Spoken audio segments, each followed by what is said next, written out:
大家好，欢迎走进海娟美食。今天做一个快速油条，简单省事儿，蓬松又鲜软。看看我是怎么制作的吧。盆中放入普通面粉500克，加入20克的油条蓬松剂，4克盐，打入2枚鸡蛋，搅拌均匀。搅匀以后，分少量多次的加入240毫升的清水，继续搅拌，搅至没有过多干粉的絮状。准备20克的食用油，我们用手蘸着，用手背蘸一些食用油，按压式揣面，不要像以往一样揉面，要这种按压式的揣面，这样做出的油条才能够松软。觉得粘手了，我们就蘸一点点油，继续揣。把面揉成团，我们直接移到案板上，继续用这种按压的方式把面按开，然后收回来，继续按压，重复动作。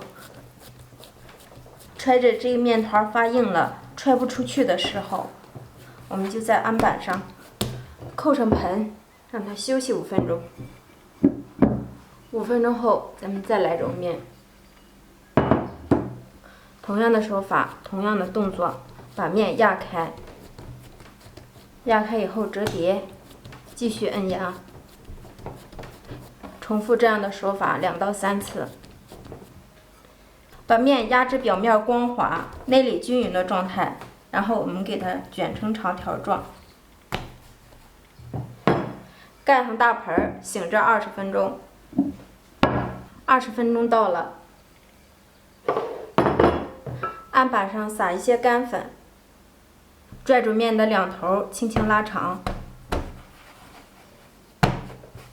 拉长以后，我们给它压扁，把面直接按成这样的长条状，用手先压扁，给它固定出形状来。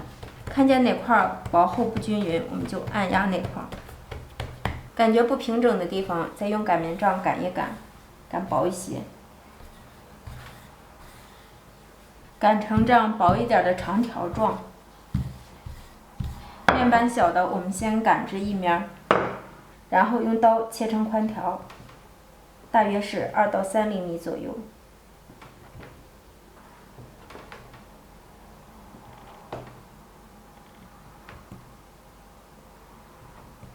然后我们在面条的中间打上一条水线，接上一条，打一条，然后2个面条重叠在一起，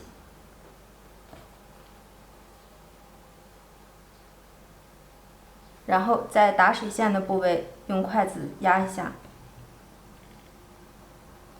一个油条的生坯就做好了。起锅放油，试一下油温，筷子旁边有密集的小泡泡出现，这样就可以了。我们2只手抻住油条的两边，轻轻深拉，放入锅中。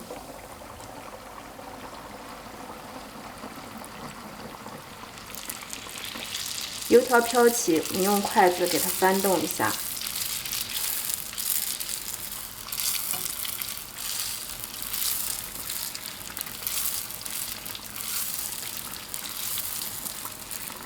随着锅温的升高，用筷子不停地翻动油条，它会越膨越大。看到油条完全变色，大约需要2分钟左右的时间即可出锅。家人们，油条就全部出锅了，看一下这个颜色，非常的好看。掰开里面看一下，里面个个都是空心的。用这个方法做出的油条只需要半个多小时，省时省力，全程没有复杂的手法。喜欢吃油条的家人们可以尝试着做了，无技巧无难度，好吃又简单。谢谢您的观看，我们下期见，拜拜。